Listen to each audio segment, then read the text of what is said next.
Et nous débutons donc ce journal par la marche pour la parité. Des dizaines d'associations ont répondu à l'appel de la coalition civile pour l'application de l'article 19. Une marche massive a été organisée ce matin à Rabat pour demander l'abolition de la ségrégation homme-femme et de traduire factuellement les dispositions du 19e alinéa de la nouvelle loi fondamentale. Reportage Hind Ben Hafed. Les voix des femmes se sont élevées aujourd'hui dans les rues de Rabat pour appeler à plus de parité. Ils étaient des centaines à marcher dans la capitale, une manifestation organisée à l'initiative de la coalition civile pour l'application de l'article 19 de la Constitution. Le gouvernement retarde de manière délibérée la mise en place du décret d'application de l'article 19 qui doit permettre aux femmes d'accéder à de hautes fonctions et de jouir de la parité.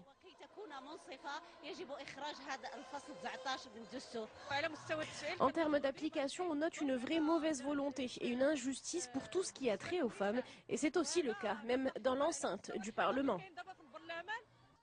Les manifestants appellent également à la mise en place de nouvelles politiques publiques pour protéger les droits économiques et sociaux des femmes.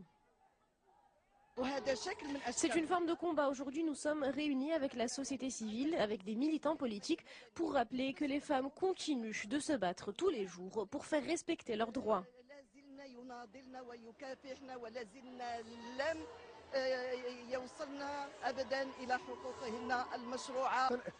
Nous appelons à l'application du principe de parité tel qu'il est défini dans la Convention internationale de lutte contre la violence faite aux femmes. Le Maroc doit respecter ses engagements internationaux. Les manifestants appellent donc à la mise en œuvre effective de l'article 19 qui consacre les principes d'égalité et de parité. Il s'agit donc de mettre en place d'urgence l'autorité de la parité, de lutter contre toutes les formes de discrimination et de promulguer une loi cadre globale pour l'éradication de la violence de genre. Et pour plus d'explications sur ce sujet, avec nous sur ce plateau, Mariam Demnati, membre de la coalition civile pour l'application de l'article 19. Madame Demnati, bonsoir. Bonsoir. Alors pourquoi vous avez appelé à cette manifestation et est-ce que vous êtes satisfaite de la participation? Nous avons d'abord appelé à cette manifestation pour interpeller le gouvernement, pour qu'il respecte ses engagements aussi bien nationaux qu'internationaux. Et nous sommes très inquiets, vu l'aggravation de la discrimination à l'encontre des femmes, notamment en ce qui concerne la violence, le taux de prévalence de violence qui est à 62,8%, et aussi par rapport aussi au mariage des mineurs qui a doublé depuis 2004. Aujourd'hui, c'était à 18 000, c'est arrivé à plus de 30 000 aujourd'hui. Donc il y a plusieurs dossiers comme ça que le gouvernement néglige, et nous sommes sortis aujourd'hui pour demander où est cette mise en place d'urgence de l'autorité et de la parité, de la lutte contre toutes les discriminations. Où est cette loi cadre pour l'éradication de la violence à l'encontre des femmes? Pour la participation?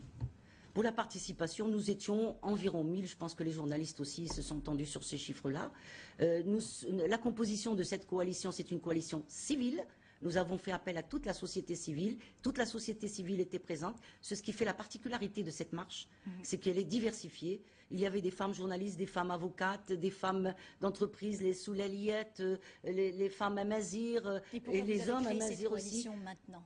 Pardon? Pourquoi vous avez créé cette coalition maintenant? Nous l'avons créée parce que je pense qu'aujourd'hui, on dit en berbère Youda, ras-le-bol, ça fait maintenant quelques années que ces gens-là sont au gouvernement et qu'il n'y a absolument rien de fait. Et ensuite, l'approche participative n'existe pas. C'est-à-dire que la société civile est complètement marginalisée et pas du tout informée de ce qui se passe. Vos principales revendications? Alors, nos principales revendications, c'était tout d'abord, j'ai dit, cette loi globale pour l'éradication contre la violence envers les femmes. On se demande où elle est. Y a-t-il une commission? Travaille-t-elle? Ne travaille-t-elle pas? Nous ne sommes pas du tout informés. Il y a aussi cette autorité, parité qu'on attend toujours. Et comme vous le savez aussi, la violence à l'égard des femmes va en crescendo. Et nous sommes très inquiets en ce qui concerne la discrimination, en ce qui concerne les femmes, aussi bien aussi pour les salaires, à travail égal, salaire inégal, le chômage des femmes qui continue à augmenter. Donc nous interpellons sur plusieurs dossiers, mais c'est surtout pour la dignité de la femme. Merci beaucoup. Je voudrais ajouter un dernier mot. Nous avons une pensée particulière pour Khadija, qui a été agressée verbalement par le ministre Choubani vendredi. Et nous lui disons que nous sommes à ses côtés. Merci Madame Mariam Demnati. Justement, on va passer un sujet là tout de suite sur Khadija. Le respect, donc justement, des droits de la femme commence d'abord par le respect de leur choix vestimentaire. Celui de la journaliste Khadija Rhali n'a pas été au goût du ministre des Relations avec le Parlement, Al-Habib Choubani. Vendredi dernier, lors de l'ouverture de la session de printemps de l'hémicycle, le ministre pégidiste a empêché la journaliste de couvrir l'événement à cause de ses habits qu'il juge inconvenables, ce qui a suscité l'indignation du réseau des femmes journalistes du Maroc. Reportage Khalid Nour, récit Nadia Hamouchi. Les faits remontent à vendredi dernier. Accrédité pour couvrir l'élection du président de la Chambre des représentants, Khadija Rhali, journaliste, est sommée par le ministre des Relations avec le Parlement de quitter les lieux. Al-Habib Choubani aurait jugé sa tenue vestimentaire inappropriée. Monsieur Choubani m'a interpellé pour me demander si j'étais fonctionnaire au Parlement. J'ai répondu que j'étais journaliste. Il m'a alors signifié que ma tenue vestimentaire portait atteinte à la respectabilité de cette institution et qu'il fallait que je quitte le Parlement. Ces propos jugés sexistes et insultants sont dénoncés par le syndicat national de la presse et par le réseau des femmes journalistes du Maroc. Ce matin, des dizaines de journalistes ont exprimé leur soutien à la journaliste. Cet incident nuit à l'image des femmes journalistes et à celle de la femme marocaine. Cela porte également atteinte aux libertés individuelles.